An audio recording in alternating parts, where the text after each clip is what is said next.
The Flabonga Monthrothacube. With Dale and Tony breaking all the rules. Talking tech, biz, and straight up chaos. Quick fire guests, oh yeah, we slay those. Good afternoon. My name is Dale Rodriguez, and this is Flabonga Monthrothacube. With me today, I've got my fantastic co-host, Tony Stevenson. and we've got our great guest, James Nichols. James. Thank you for being here today. Really appreciate you being here. You're very welcome. Do you mind if we start with the basic questions first? Sure. Over to you. All right, we already know your name. What do you do for a living, James? So I am the director of an organisation called Political Education for Students, and we work with schools, universities, colleges, businesses, other institutions to engage, enthuse and educate young people in politics, government, citizenship and democracy. Cool. In a nutshell. Why do you do this? That's a really good question.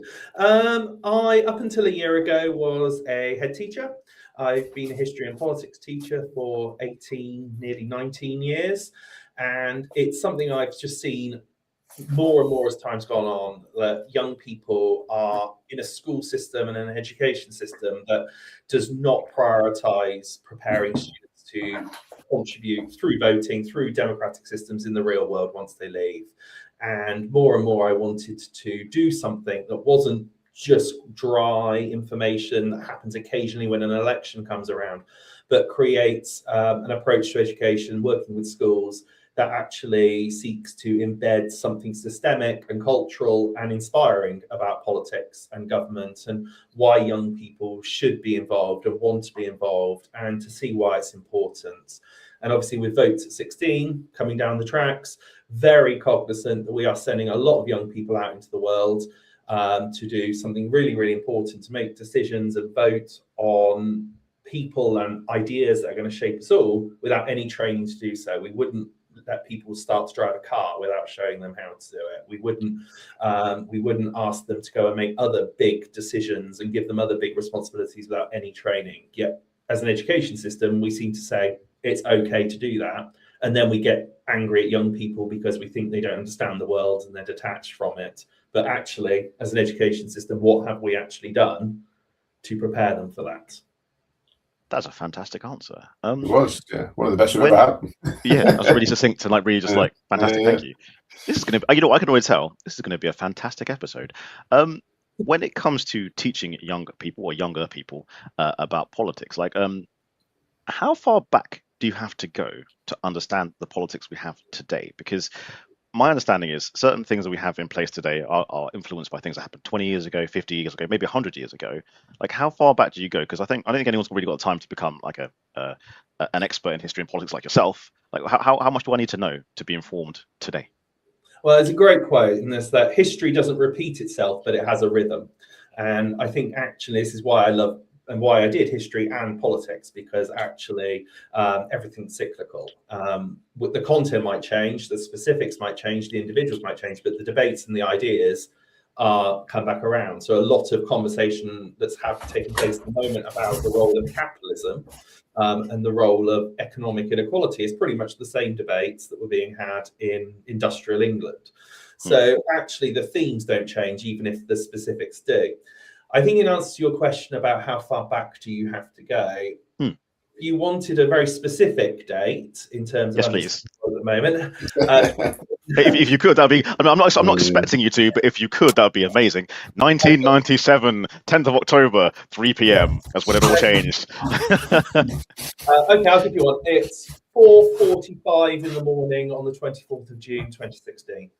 The moment that the BBC declared that Leave mathematically were going to win the European Union referendum.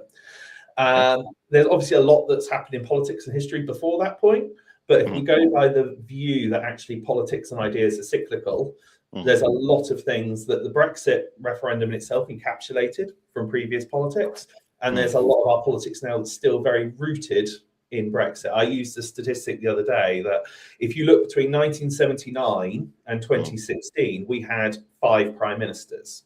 In those 37 years, we had 5. In the last 10, we've had 7.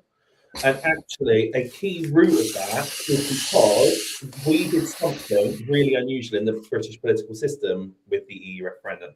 As a country that is always uses representative democracy, that gets our MPs to make decisions on behalf, for the first time, we actually gave an exceptionally complex question, foisted it onto the British public, many of whom have not had political education themselves, asked them to make a binary choice, and then asked politicians to translate that into some kind of reality.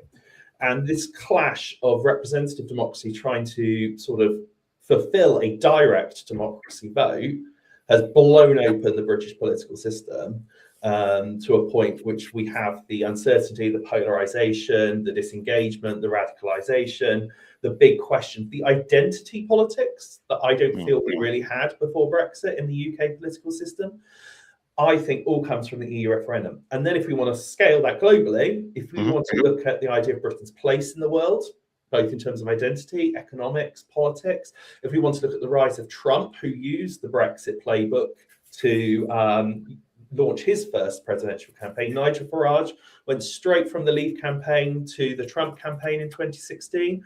That's why it's no coincidence. Make America great again. Take back control. Very similar approaches to messaging. The EU referendum, if you want to look at modern politics, domestically and globally, go back to 4:45 on the 24th of June, 2016. I'm not going to lie. I wasn't expecting you to give a specific date or time, but thank you. That was awesome. Okay, I've got a couple of questions in my head. One of them's a serious one. One of them's a daft one. What would you like next? You choose. If you were a biscuit, what kind of biscuit would you be that accurately portrays your personality and why? But don't just pick your favorite biscuit. No, I don't really eat biscuits. It would. Me neither. If I had to, it would be a chocolate digestive, but a dark chocolate. I don't like milk chocolate. It'd be a dark chocolate digestive. I don't know why. That's don't know just why. one that comes to mind, really. I don't know. I don't know. They're kind of just, they are what they are. You're not going to be, it's what it says on the tin. It's that's very much me. I'm quite plain spoken. I'm quite out there in what I believe and what I think and why I do what I do. And I think people know that when they engage with me. So could you say that the dark chocolate instead of the milk chocolate is because you don't sugarcoat things? Oh, I like that. We'll take that. Yeah, I think that's a good one. I mean, I was going by the fact I just love dark chocolate. That's good. Yeah, I'll take that, Tony. Thanks. You can have that one. In your description, you said you've got some out there views. How out there are the views you're willing to discuss or share on this podcast at this time? I think out there is in a sense that I wouldn't say they're radical, but they're probably radical for a lot of people at the moment. I think some of my views are that actually we don't have a right to not be offended. I think that's quite a radical view now, that there's a belief that I'm not allowed to offend you. That, and actually, my view is that actually everyone has the right to offend other people. That's, for me, free speech. The best way to challenge an idea is to argue back at it and to disprove it. My radical view is that that's okay at a time when I think there's a lot of sugarcoating and a lot of you can't say that because. And I think actually when you start shutting down conversation and when you start demonizing people for views that they don't stop having those views. They just look for more extreme or radical people that will share it.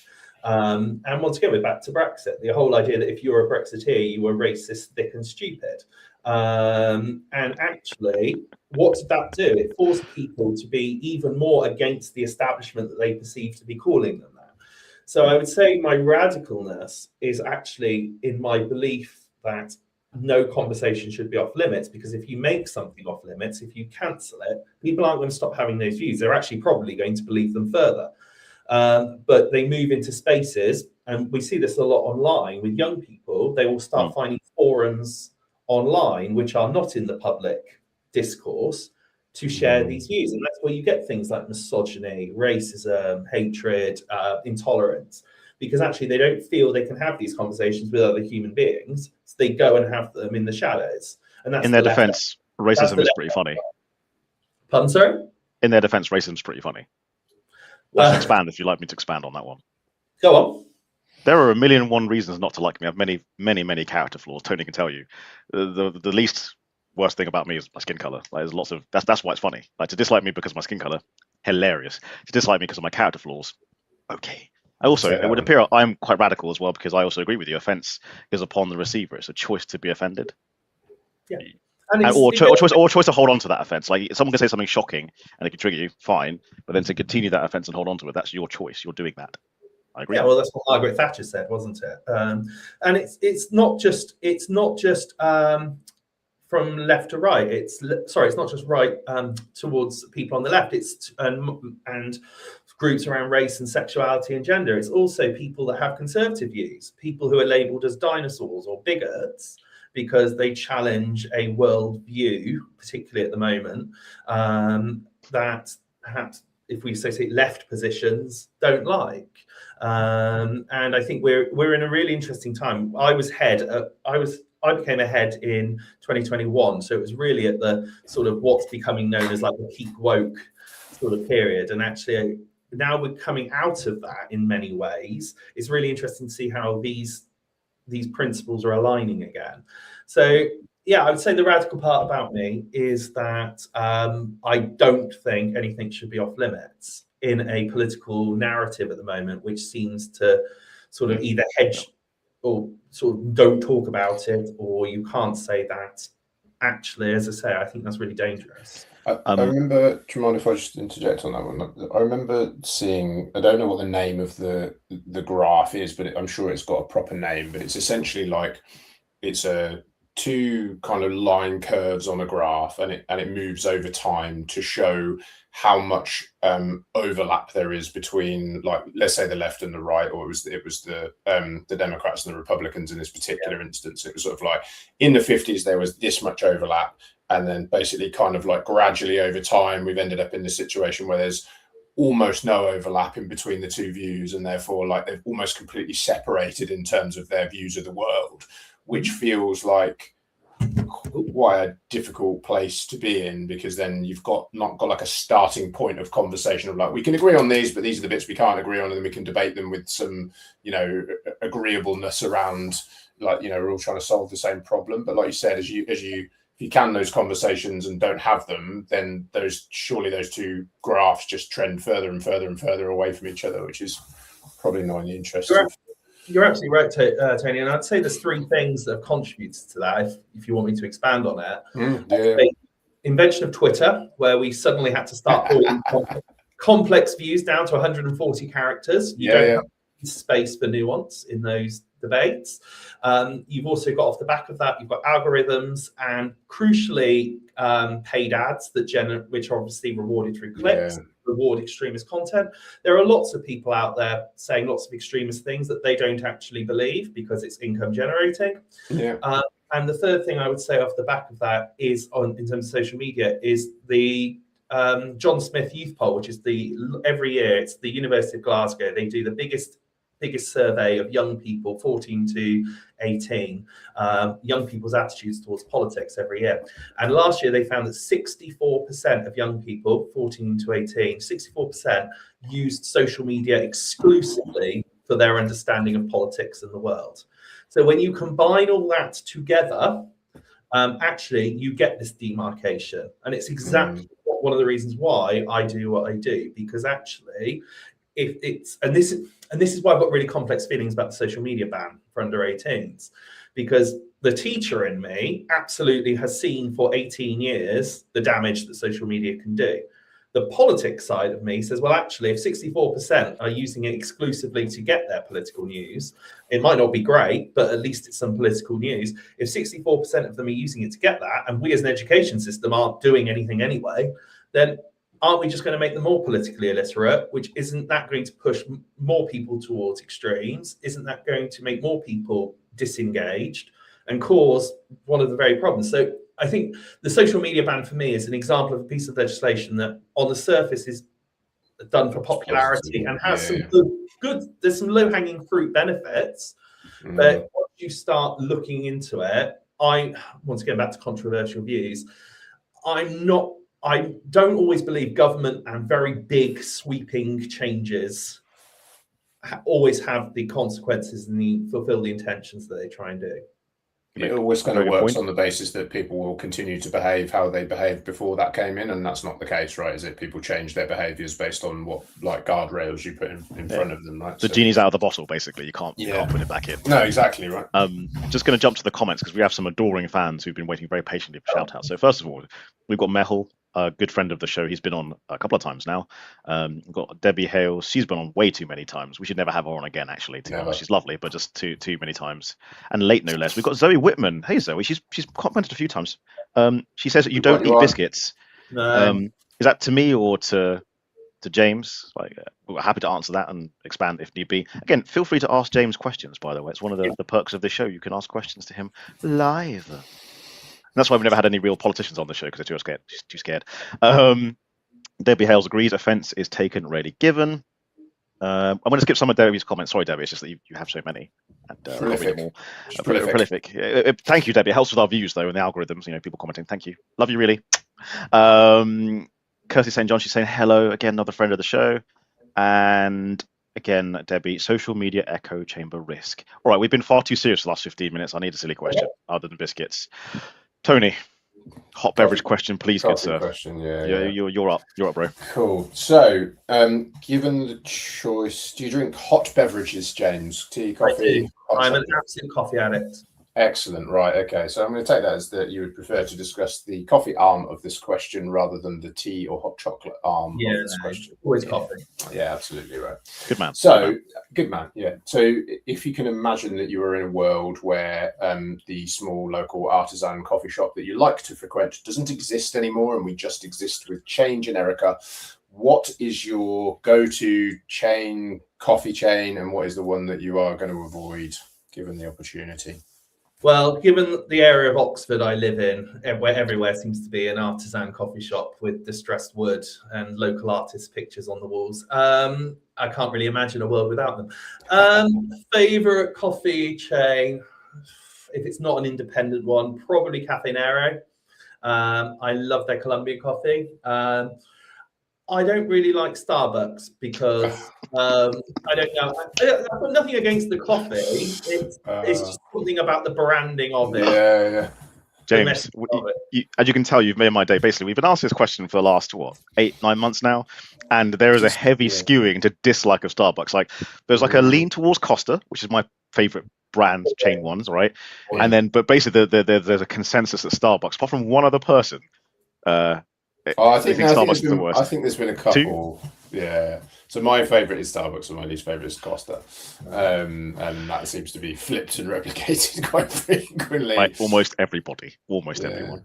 I think Starbucks was what the artisan coffee shops were in terms of branding and messaging before artisan coffee shops sort of took over. Starbucks was your sort of statement coffee shop before we really had artisan coffee shops. As someone who is newer to coffee, I should explain, I'm actually quite grateful to Starbucks. I remember it came out when I was like maybe 14, 15, and coffee culture was not a thing in the UK. Like, all I knew was granules.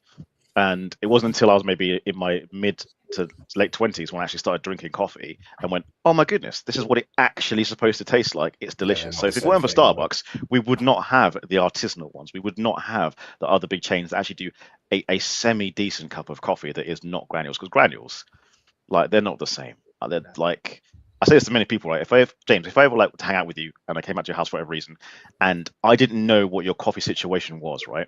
And you offer me a coffee, unless I know what the coffee situation is, I'm going to say no, thank you, for fear that you might give me granules.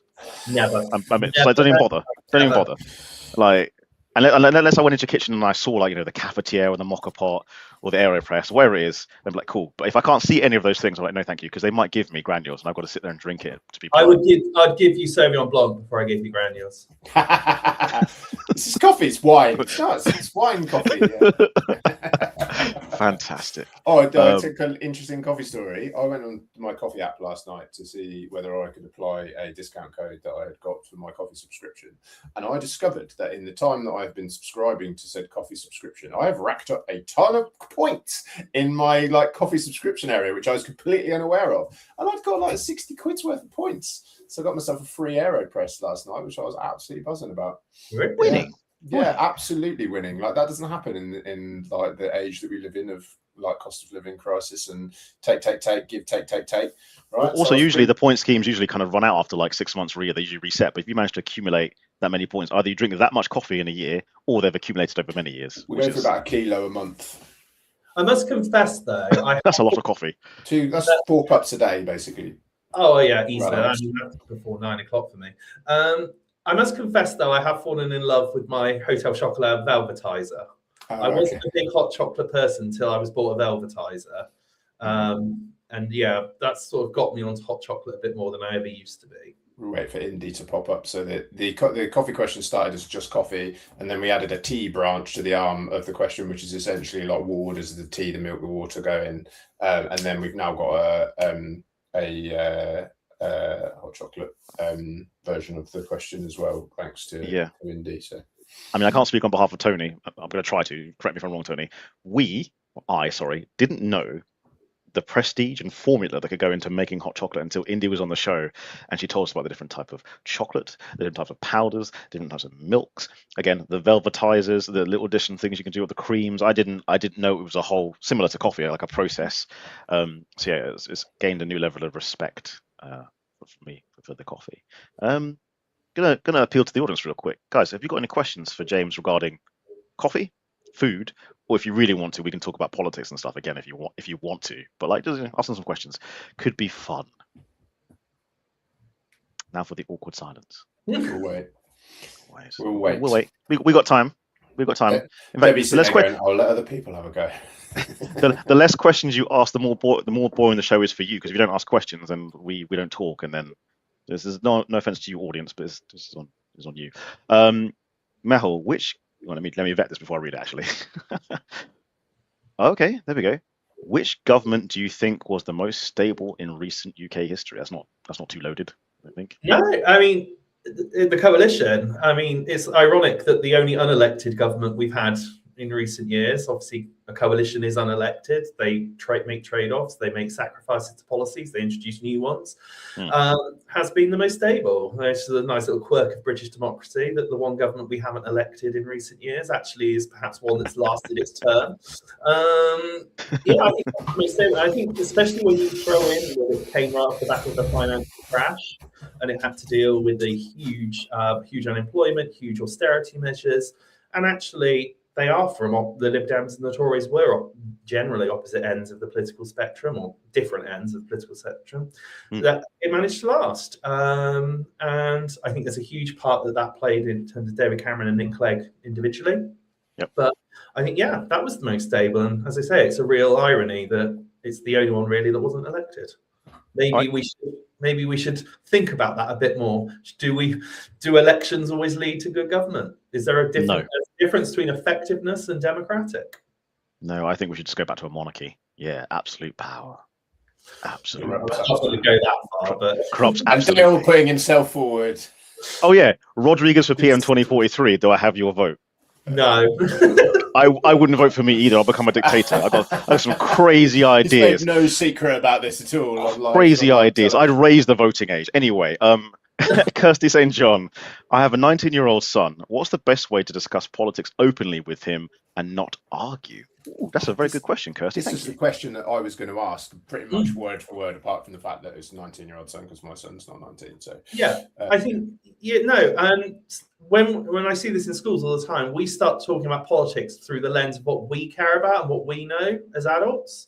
And we try and get young people to sort of meet us on our terms. So what do you think about this issue? Start by asking your son what stories he's coming across, what political sort of people he's interested in. I think there's a really good point here that the Charlie Kirk assassination last September really exposed that adults and young people are not even playing the same sport when it comes to politics anymore. That actually so many young people had, even if they didn't like Charlie Kirk or agree with Charlie Kirk, they had been exposed to Charlie Kirk because he was TikTok, Instagram, social media. Most teachers who the first time they heard of him was after he'd been shot. And actually, so many head teachers were saying to me, James, particularly our boys, are having a really negative reaction to this person in America who's just been shot. And it was because adults generally don't use social media for their news consumption. They certainly don't use TikTok. 28 is the switch age now for TikTok usage, whereas young people do. So in answer to Kirsty's question, don't ask their opinion on a topic that you identify or political stories you identify. And remember what I said at the start, everything's cyclical. If he mentions something that you don't really know much about, that's a great way to get him to talk about it. But then actually you'll very quickly find themes that you're able to contextualize within other political messaging as well. But I think it's let them have the voice and let them talk about the political stories they want to talk about. And maybe ask them, what do they do? And I'd be really interested in this because given the work that I do, actually, how do you explore that at school? What, if at all? What would you like to know more about? And if you think about it, we live in the most connected moment of human history. There's an answer to every question is out there. So actually, just getting people to start asking questions and for us to learn as well. I always find it fascinating that if you look at under 25-year-olds, the three most followed politicians on social media for the under 25s are Zach Polanski, Nigel Farage, and Zara Sultana. Actually, they don't feature in the top, those three don't feature in the top three most followed of anyone over the age of 25. So actually, we're still following Kemi Badenoch, Keir Starmer's, Andy Burnham's, Ed Davey, maybe. But actually, we're in two very different information worlds when it comes to politics. And I think the more we can ask them to talk to us about what they're thinking and they're seeing and they're believing, I think is really helpful. Okay, we've got a very, very serious question, Debbie Hales. So serious, we're going to have to zoom in. Get serious. Why am I so low? I don't know. Why are you so low, Tony? Would you like a hug? Yeah, please, mate. Yeah. All right, cool. We'll hug it out. Very serious question from Debbie Hales. Deborah, thank you. Do you agree Cadbury's chocolate has gone downhill? Yeah, I mean, I've never been a big Cadbury's fan. I'm very much a hotel chocolate person. Hence the Velvetizer. So you really like chocolate, like you are a chocolate connoisseur. Yeah, dark chocolate. Yeah, I mean, I've never really liked Cadbury's, to be honest with you. I always found it quite powdery. Okay. Yeah. Can we all agree, though, and I'm going to start some beef with our American friends, Hershey's chocolate is the worst chocolate on the planet? Anything American? No. Well, I wouldn't say anything. No, well, in terms of food products, I've yet to find many things that are American that I prefer to Britain. They do banging steaks. Yeah. Banging steaks. I'm sorry. Like an average steak in America is like a good steak here. You're right. Barbecue. But you're right. A lot of their processed foods are atrocious. Like absolutely atrocious. Sorry, Americans. Actually, no, I'm not sorry. Americans, not sorry. Okay, this is a good question. Follow up from Debbie. So I'm just making sure I'm not missing things. Bear with me. I'm going to skip that one from Kirsty. Sorry, Kirsty, that's too deep. Why, from Debbie House, why do you think Nigel Farage is in that top three you mentioned before? I think because ultimately he says what he thinks. He's controversial. I think just because people follow doesn't necessarily they always agree. I think as well that if you look particularly, and this is happening now with Restore Britain, obviously Elon Musk is a power behind Restore Britain. So that's why Rupert Lowe is, for a party his size, getting 9-10% in elections and opinion polling. Why is he in the top three there? Because I think he presents himself as the outsider. And for a lot, you've got to remember, all right, okay, so 17-year-olds were born in 2008. 17, 18-year-olds were born in 2008. They were born, no. They were literally born the year of a financial crash. They have gone from financial crash. They've gone from financial crash through austerity to COVID and lockdown to Ukraine, a sense of democracy in peril and imminent threat of World War III. So actually, for this generation, tough ride. Yeah, I mean they're often called the fractured generation. Because actually, for us, we can look back at better times, even if we don't remember. We do at least remember 2008.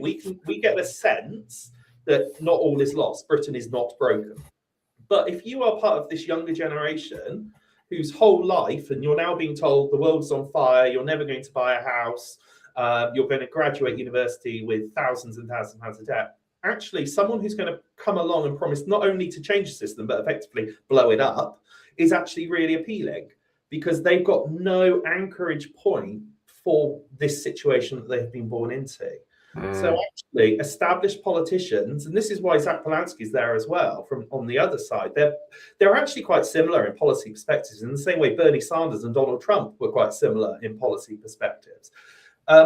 They are both, Nigel Farage, like people on the extremes, are advocating not just changing the system, but blowing it up. And for a generation that do not see it working for them, who feel, quite rightly, they're about to be the first generation that is worse off than their parents, actually, why would you support the mainstream political opinion? And Nigel Farage, and now Restore Britain, and Zara Sultana for your party and Greens, they are advocating not just tinkering with policy, but a fundamental change of a system which young people see actually is broken. And that's why.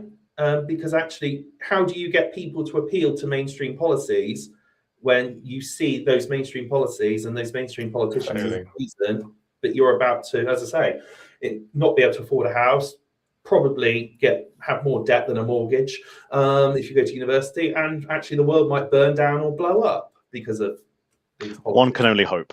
Do you think it was because Nigel Farage was on the Celebrity Get Me Out of Here? Yeah, of course. Absolutely. And Sure. When we don't teach people about politics, we can't be surprised that this is the sort of things that they use to make their decisions.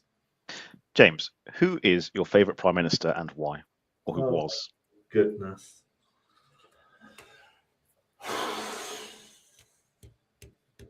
It depends how you define favourite.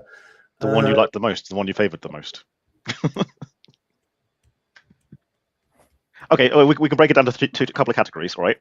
Who did you find the most engaging? Whose manifesto did you agree with the most? And who did you respect the most? There's 3 different categories, and they could have all 3, or could be 3 different ones. Yeah. That I've lived through. I would say David Cameron is probably my favourite in that definition. Not to say I agree with everything that he did. I think that he took, me personally, the fact that despite even huge opposition in his own party, he supported same-sex marriage. I think despite the fact 136 of his own MPs made his life hell for doing it, I think that was a really bold move. I think the debate about Europe had to happen. Now, I'm sure there was some party management in that decision to have the referendum, but for 40 odd years, we've been sniping at Europe and complaining about Europe. I think actually from a point about leadership, giving the country the opportunity to say what it thought about Europe was a brave decision. I thought it was quite funny at times at PMQs. I think he is a very good communicator. I also, as I say, he lasted 6 years, which historically isn't a long period of time, but it's like the gold standard of recent politics. He actually managed to start a term, finish a term, and win another election. What's that? That's like 35 Liz Trusses or something. Yeah. I mean, to be controversial, I don't think Liz Truss was all wrong. I think Liz Truss went about it exceptionally badly. Also, you've got to remember she tried to launch this stupid, and this is her fault. She tried to launch a major economic realignment while the civil service had shut down because the Queen had died. I mean, there was a lot of mistakes, but she wasn't wrong to argue about growth. And actually, we talk a lot about growth now. She was making an argument about growth 5 years or so, 4 or 5 years ago, when other parties weren't. She wasn't wrong to how she did it was cataclysmically awful. But in terms of what she was trying to achieve, actually, there's quite a lot of merit in there. But yeah, you say that out loud and people look at you as though you're insane. Well, again, you should be allowed to say what you want to say, and it's their choice to get offended, right? You're just saying an opinion. So I agree with that. I think that's reasonable. James, if you could eat one animal for the rest of your life, forsaking all others, what animal are you eating? Lamb. Okay, so you pick lamb. You're never having beef, chicken. Lamb, always lamb. Lamb. It's my death row deal. Because that's a controversial choice, because a lot of people are either really for lamb or very against lamb, because it's quite a unique flavour of all the meats. So lamb every day, all day, if you could. If I had to choose, yep. Okay. When you were teaching, Mhm. let me try and frame this. But teaching is one of the very few professions where everyone's got some kind of opinion on it because it's so linked to politics. What did you find hardest whilst you were a teacher, while you were a head teacher, in terms of politics, people's opinions on your job, what you do? What was the one thing that maybe irked you the most in terms of commentary or opinions? I think you're absolutely right. Education and politics are two of the few things we all have experience of. But unfortunately, when it comes to education, our experience is usually 20, 30 years earlier than what's happening now. But managing political events and trying to teach political events when children go home to views of their parents was always challenging. And I remember 2016, the year that kept on giving when it was for politics teachers. We had Brexit and Trump, obviously, trying to teach those events in a balanced way, perhaps in a school setting with a quite a monolithic political culture. There were some fun experiences there. And it's the same once again when you're ahead.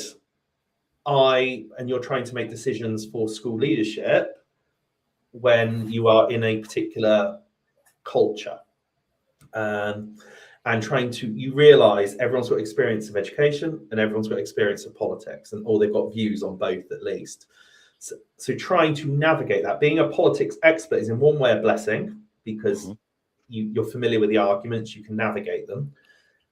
It's also a curse because people assume you are just being political rather than being a head or a teacher. I'm going to ask you a nice question now, if that's okay. All right. I know as a former teacher or headmaster, you probably head teacher, you probably actually cared about young people. That's why you did it. Most teachers are actually quite noble and they do care, most of them, right? So what is the one kind of eureka happy moment where you got through to a student? I'm not asking you to name names, but can you remember a situation where like you'd had discussion and you went, yeah, they finally got it, or I've helped them understand or learn and grow? Can you think of a particular moment in your career that happened? Yeah, there's loads like that. I'm not trying to sound arrogant. There's lots like that. No. I think for me, the proudest moment I've had is, and it's not linked to politics, but it's linked to being a teacher. My first ever tutor group that I took through from year 7 to the end of year 11. So spent 5 years with this group of kids, seeing them every day, 3 times a day, and just building that relationship with them as they went from 11 to 16.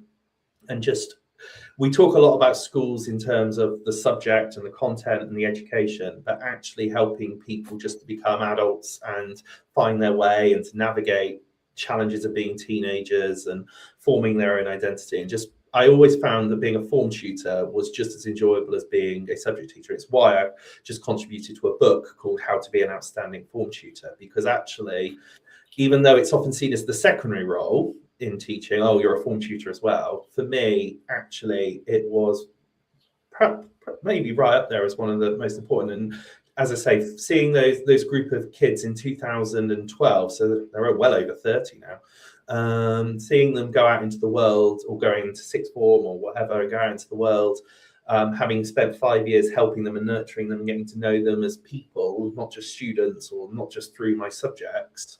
I think that's the real sort of eureka sort of experience for me, because I think so much about school, which we don't talk about, is actually the human side of it and the personal development side of it.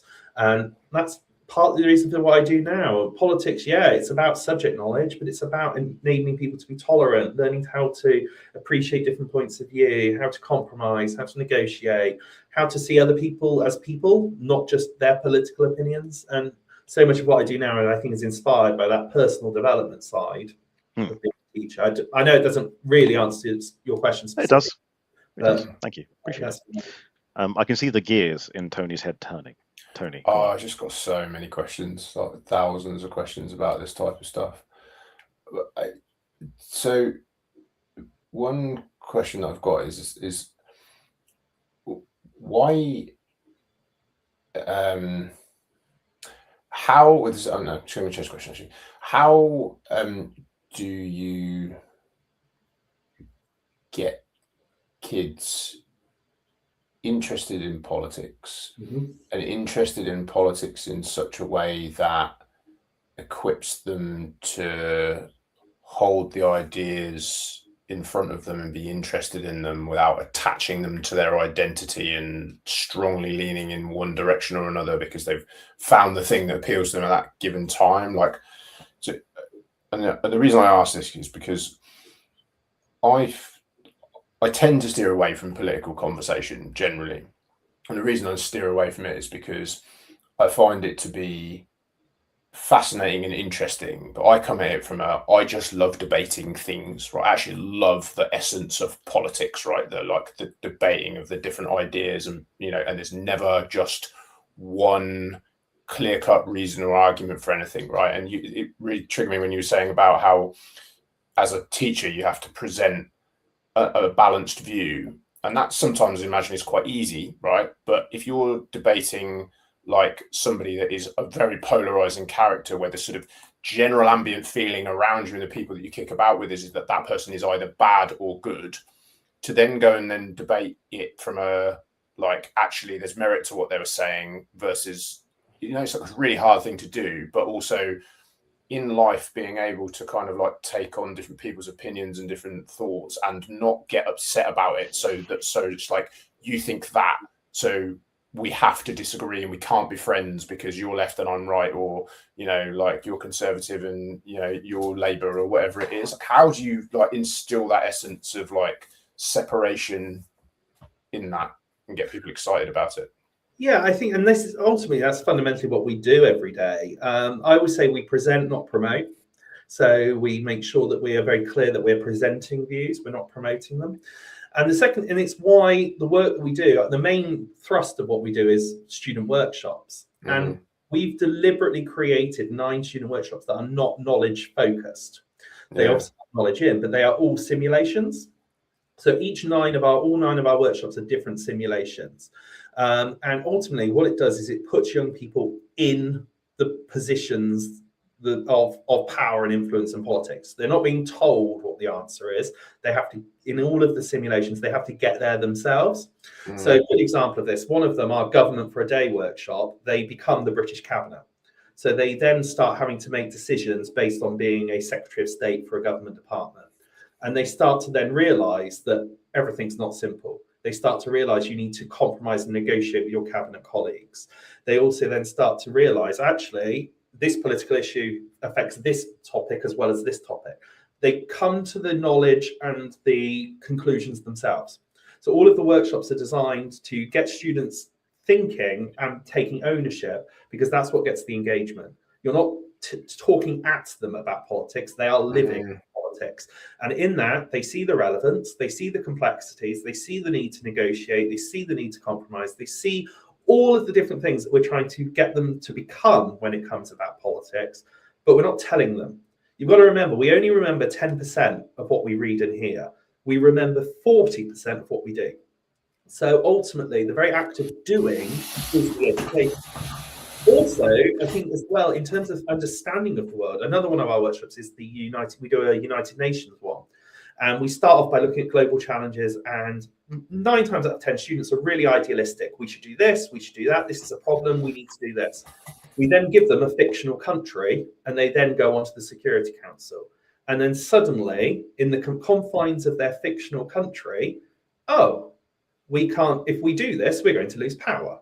If we can't do this because our allies think this, we can't do this because actually we don't have the money for it. So we're not trying to, I'm often said, are we trying to make people cynical? We're not trying to make people cynical. What we're trying to say and once again, we don't tell them this. They're coming to this conclusion themselves by doing it. We're trying to get them to come to the conclusion that actually, if global challenges were easy to solve, they would be solved.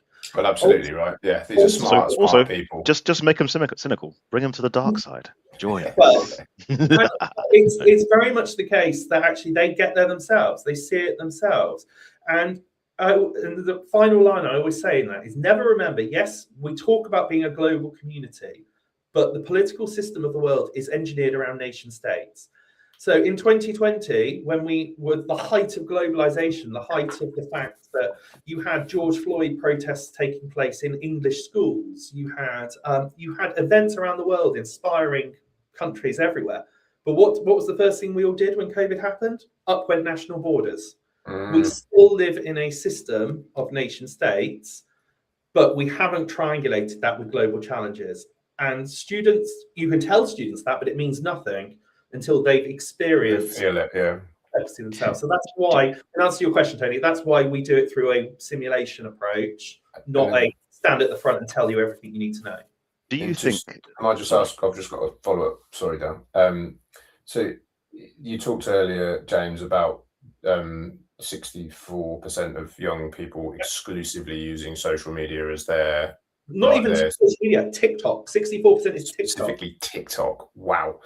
So like, how would you say to someone, young or otherwise, that would be a good way of acquiring, say you don't have much time to come to a roughshod opinion that's as close to reality as possible, like what sources to use? Because to me, the idea of 64% of the nation using one social media platform to educate themselves politically is utterly, utterly terrifying, especially given the unchecked nature of the vast soapboxes that people have on social media these days, right?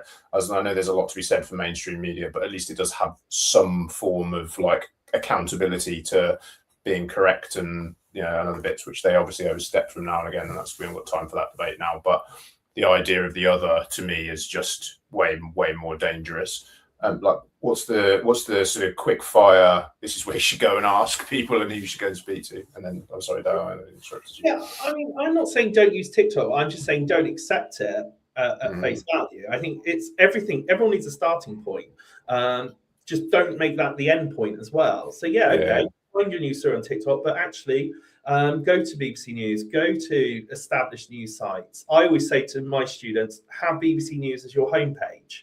Even if you then only spend 3 minutes looking at it every time you open your internet browser, at least you're starting to see other news stories. And once again, it goes back to what we were saying about Charlie Kirk, that actually what you see on TikTok might not even be a story on BBC News and vice versa. Mess up algorithms. Find ways to mess up your algorithms. So I make a point of having the Telegraph and the Guardian as part of my online activity, because I then ensure to cover both their bases, the algorithm gives me everything in between. And that's where it gets dangerous. And we start going into echo chambers, and that's when extremism and intolerance comes about on the left and the right.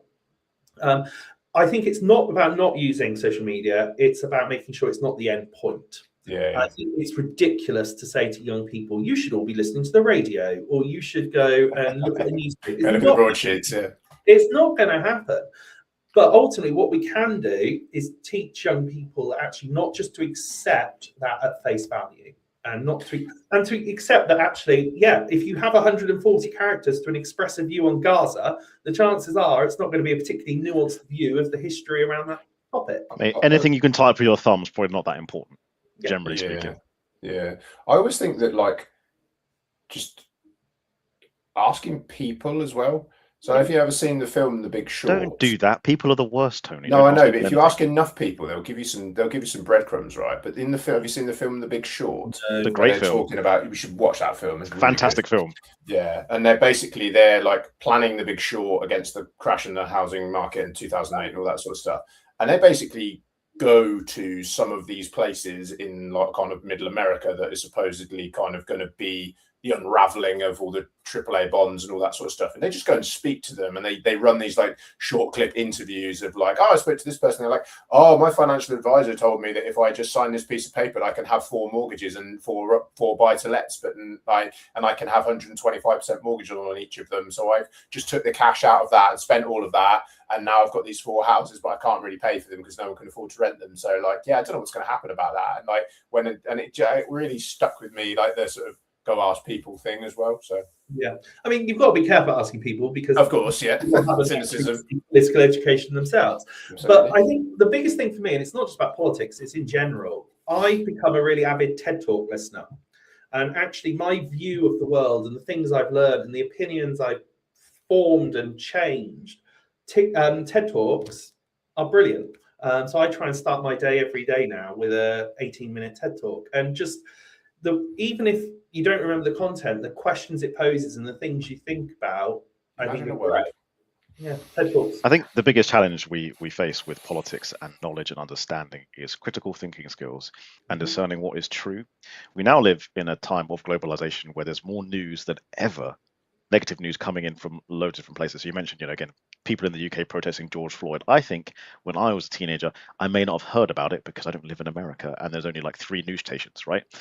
So things like that. But then also, like, again, just critical reasoning and thinking skills. You can go on the internet right now and see a video of Donald Trump singing in a red dress singing Roxanne, and it looks real. Now you have to question it and challenge it. And the question is like, what is, sometimes it hurts my brain. Sometimes I'm like, is this true? Like, I have to look at the source. Like you say, I've got to look at the counter source, and then be like, okay, what is logically going to happen? I think that's the trickiest thing. Discerning truth nowadays is so hard because the video evidence isn't video evidence anymore. It's not video evidence anymore. It could be an AI. I don't know, but like, you've got to think about it logically and go like, well, what is the actual impact? Well, again, who's telling that story and why? Also another thing. Yeah. I think. I mean, that's in history we would call them the 5 W's: who, what, where, when, why. Ask those 5 questions about everything: who's written it, when's it written, why is it written, where was it written, and why was it produced. Ask those 5 questions, and you're starting to think critically, and that's the case for everything. The 5 W's. James, Debbie's in the questions again. I've ignored her recently, and Classic she's back. Debbie. Thank you, Debbie, by the way.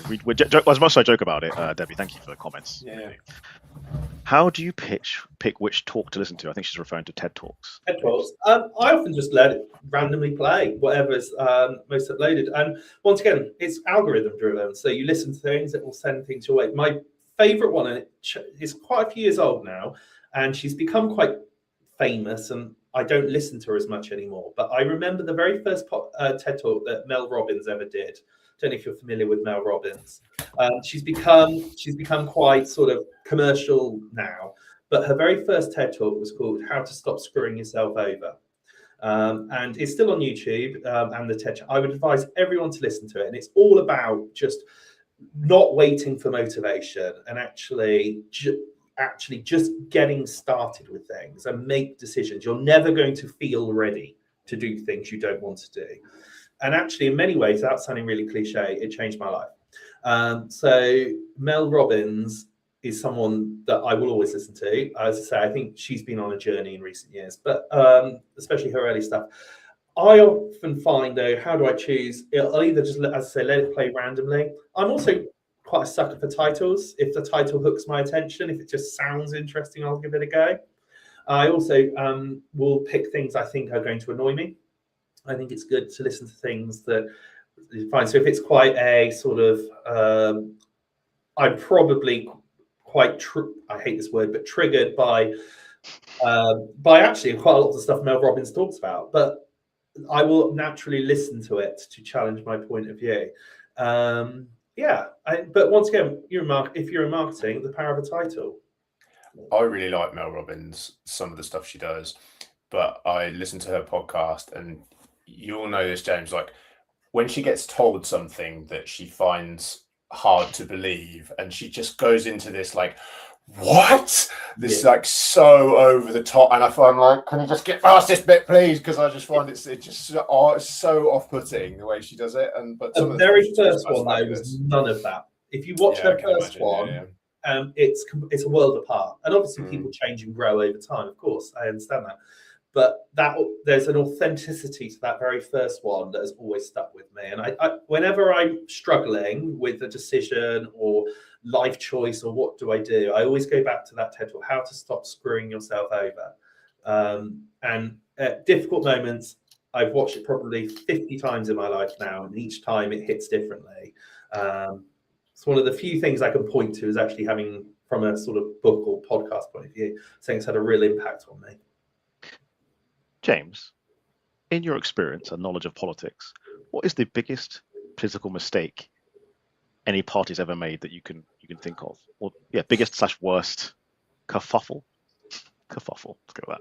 Good word. Yeah. I'm not sure it's a mistake, but I think one of the biggest things that's gone wrong in recent years, we had Boris Johnson, Theresa May the wrong way around. We should have had Theresa May for COVID and Boris Johnson for the immediate aftermath of Brexit. I think if you look at one of the reasons why Brexit got off to didn't happen quickly after the referendum was you had a Remainer ultimately end up as Prime Minister. And then you had someone with Boris Johnson's, let's call them quirks, trying to manage a country during a very serious pandemic. If the two Prime Ministers had gone the other way around, Boris Johnson with the energy, passion and belief, arguably, to have taken the EU out, I think the EU would have taken him much more seriously in negotiations. I don't think you'd have had the sort of same issues in Parliament that you would have had with Boris Johnson. I think he would have won a majority if he'd called an election in 2017. And then you had Theresa May for COVID. I think both of those two events in recent political history would potentially have gone quite differently. So was that a mistake on the Conservative Party for putting them as leaders at those times? Is that what you're saying? Yeah, I mean, you can't. I mean, hindsight's a wonderful thing, but I think it's just in terms of a policy mistake, a conscious mistake. I would probably.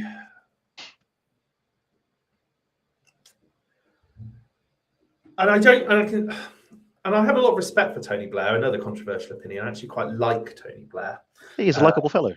I actually have a huge amount of respect for him as a politician and a political figure.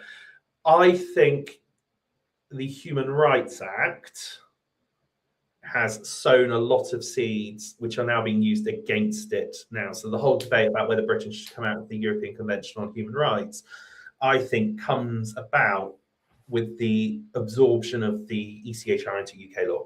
Because pre-1998, you had the ECHR, but you didn't have the Human Rights Act. The Human Rights Act was brought in to make the ECHR more legally enforceable in the UK. Because before 1998, if you wanted to take a case, you had to go to Strasbourg. It had to be deemed very serious. Now all judges apply automatically the Human Rights Act and ECHR law, which is how you can get, for example, people not deported because they might have poor treatment when they go, if they're sent back. But I think bringing the Human Rights Act into UK law has undermined the European Convention itself.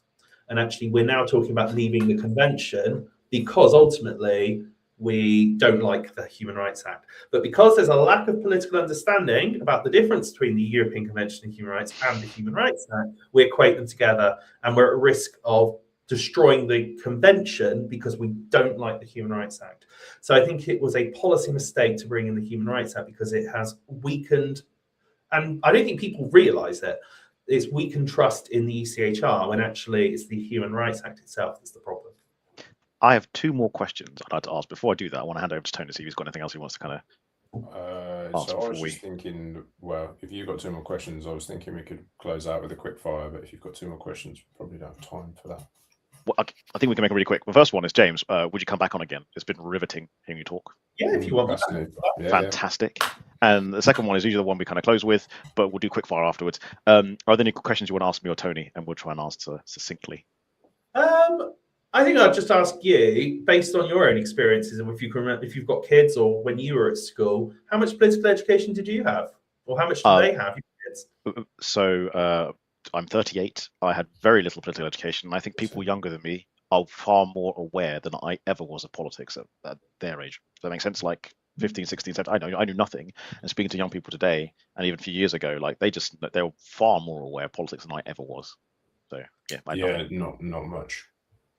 I think politics was GCSE that you could do at our school, or maybe an A level. Yeah, maybe A level, of which I didn't do. So yeah. Not very much. Only 5,000 people a year on average do A level politics. In fact, it definitely was an A level, but I didn't do it. Yeah. Quick fire time. Yes, right, James. All right. We're going to ask you 10 quick fire questions. Okay. And they are designed to be short, sort of one word, one sentence answers. Dale has to mute himself because he cannot be trusted not to interject. We shall go. Number one. What's one skill you wish you had, but you don't? Artistic, drawing. Okay. Favorite country that you have ever visited? United States. Favorite food? Chinese. What is your spirit animal? Tiger. Okay. Mine's a wombat. The book that you have recommended the most often? Nuclear War, a Scenario. Good answer. What is your unpopular opinion? that all opinions are valid. Oh, that's a good one. What is your best ever 1 in a million trick shot? Think like a hole in one, like that sort of thing. Launching this business and this organization in year 1 and having the impact that we've had, it defies logic to have had the reach we've had. Result. Who should we have on the show? Who would you like to listen to? Who wrote Nuclear War Scenario? Dale will be writing that down, reaching out to him. Who are your celebrity lookalikes? I'm told Michael McIntyre. So I have a friend who looks just like Michael McIntyre, and we get into him about that. The most used AI tool. Try not to use it unless I have to, but I'm really basic, so probably just Google Gemini. Cool.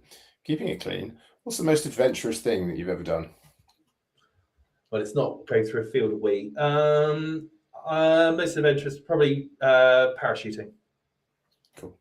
And the final one for today. What's your special dish if you're going to cook something? What's that the thing that you would cook? Lamb with a minted herb crust. Sounds delicious. End of quickfire. We are now on the hour. James, thank you for your time. You've been a fantastic guest. Tony, as always, you're awesome.